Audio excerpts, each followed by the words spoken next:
10분 메시지 43번째 나갑니다. 오늘은 방언에 대해서 말씀을 나누려고 하는데요. 일단 이 방언에 대해서 사람들의 인식이요.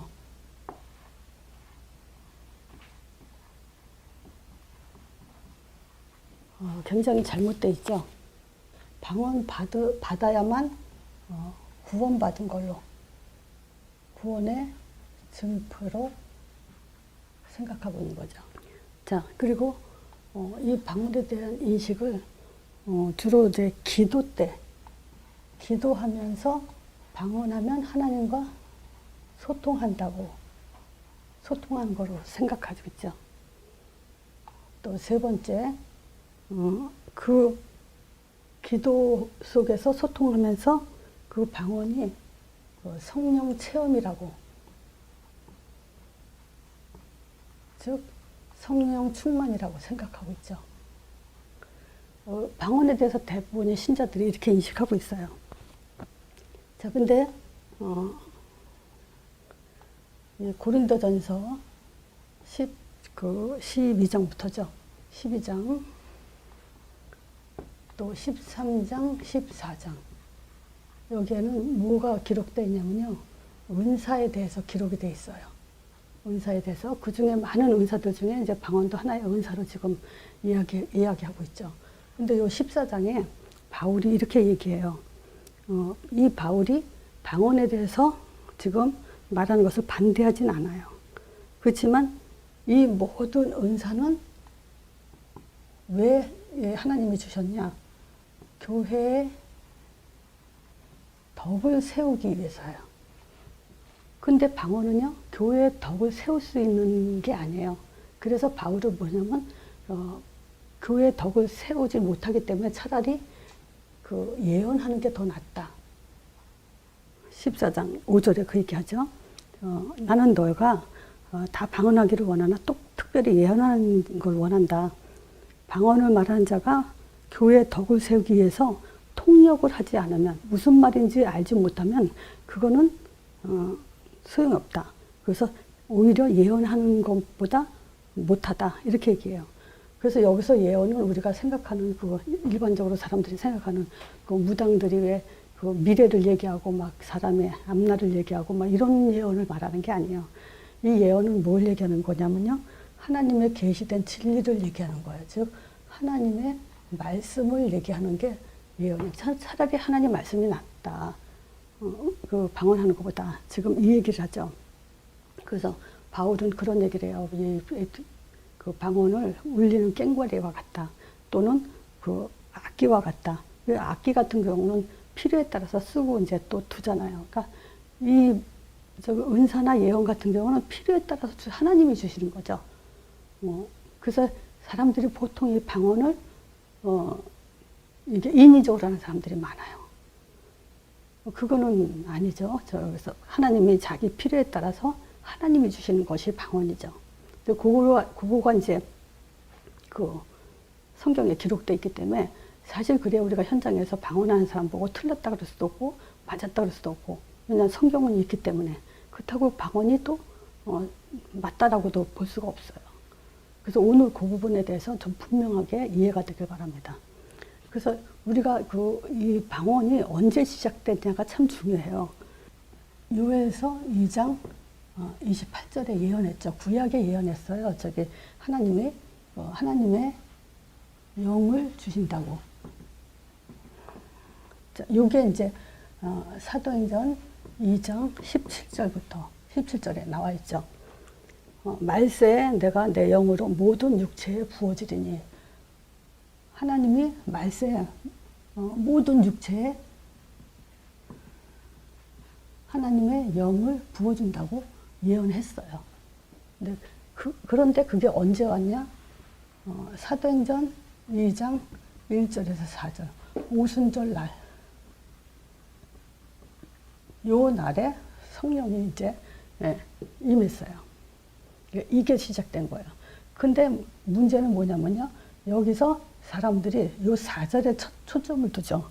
뭐냐면 성령의 충만하심을 받고 성령의 말하심을 따라 다른 방언으로 말하기를 시작하니라. 요 4절에 성령의 충만 받으니까 방언이 나왔다.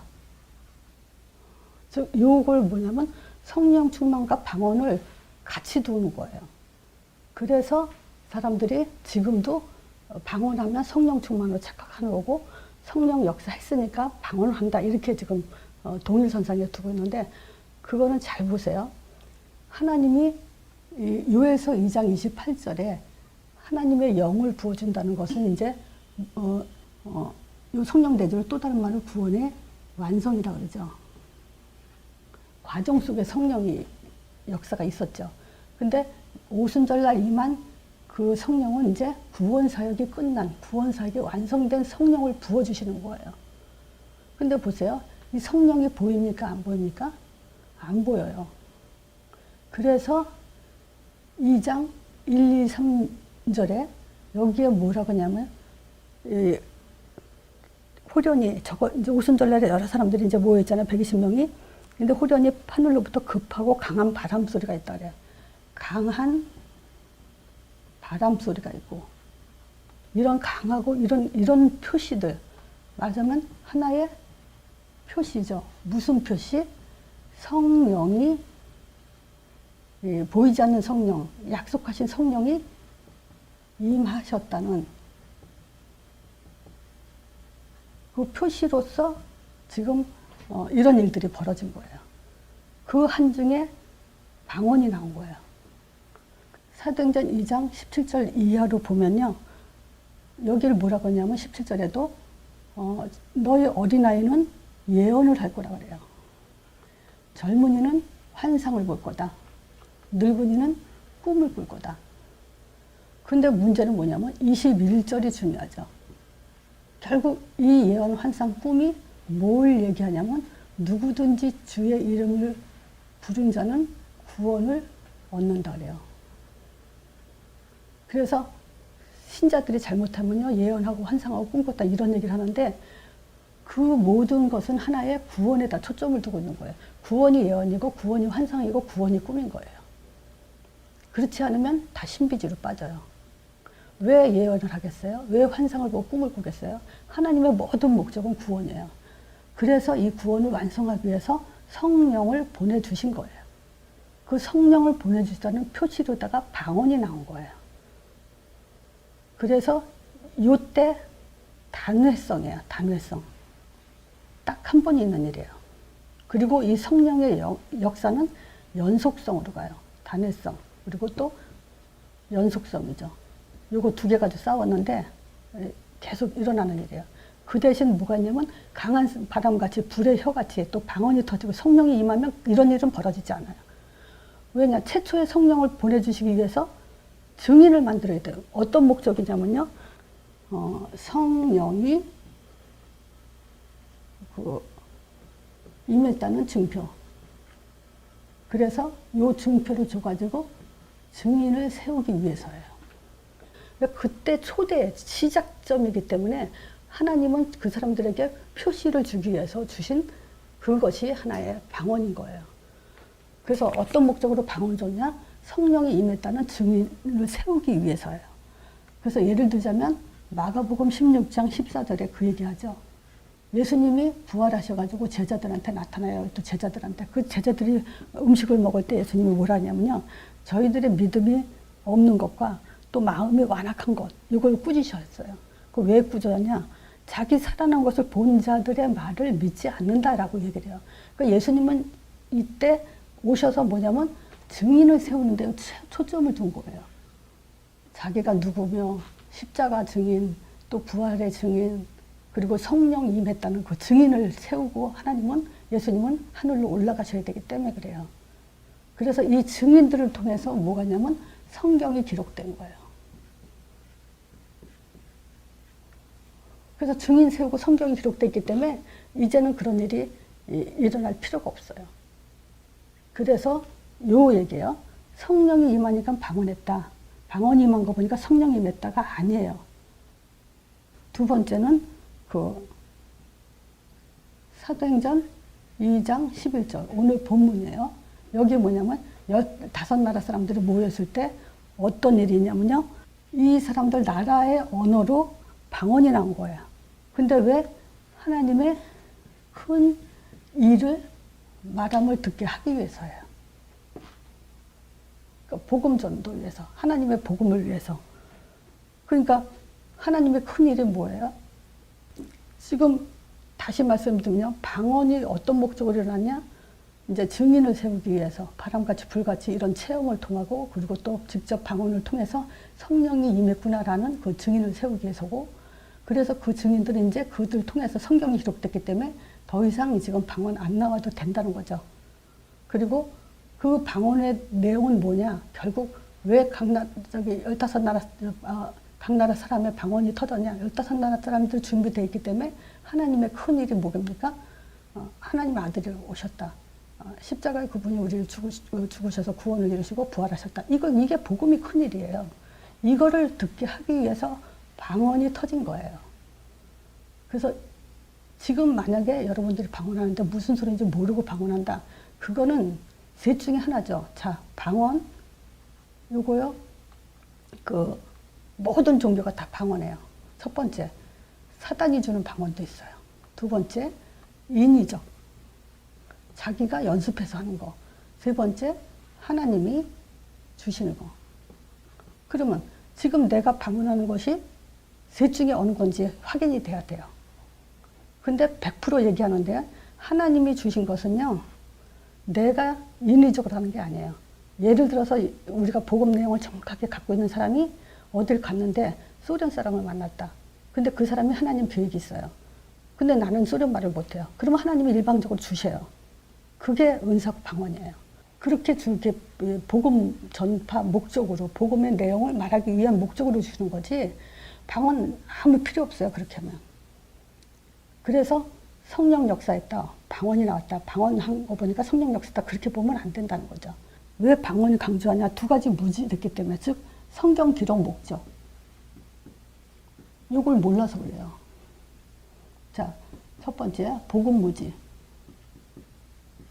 복음을 모르니까 지금 방언에 초점을 두고 자기네들이 이제 하나님을 체험했다 그러는 거예요. 지금 복음이 뭡니까? 예수에 대한 거죠. 예수를 어떻게 알아야 돼요? 그분이 하나님의 아들이시고 그리스도라는 거예요. 그리고 그 이름에 힘을 입어 생명을 얻는 거예요. 자, 요것이 지금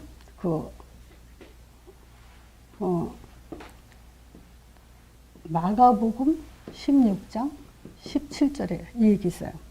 믿는 자들에겐 이런 표적이 따르리니 그래요. 근데 곧 저희가 내 이름으로 귀신을 쫓아내고 새 방언을 말하며. 자, 또 마가복음 1장 27절이에요. 여기에 이제 그 가버나움에 예수님이 회당에 들어가서 귀신을 쫓아내죠. 어떤 아이에. 그때 사람들이 다 놀라요. 그러면서 서로 뭐라냐면 이거는 어떤 일이냐. 권세는 새 교훈 아니냐. 이런 말을 해요. 새 교훈. 자, 바로 이 새 교훈, 새 방언 이 말은 뭐냐면 이 복음을 얘기하는 거예요. 왜 새 교훈, 새 방언이냐? 하늘의 교훈이에요. 하늘의 거. 땅의 거 아니에요. 그 하늘의 것은 뭐냐면 사단이 꺾이는 거예요. 자, 요게 창세기 3장 15절. 여인의 후손이 뱀의 머리를 상하게 한다. 사단의 머리를 상한다. 이게 복음이에요. 방언 아무리 해봐도 흑암 안 꺾여요. 그건 복음이 절대 될 수가 없어요. 우리가 왜 복음하고 예수 믿고 예수 이름 얘기하냐? 흑암 꺾으려고요. 성령 역사 임해서 흑암 꺾게 하려고요. 그리고 두 번째 무지가 뭐냐면 성령에 대한 무지예요.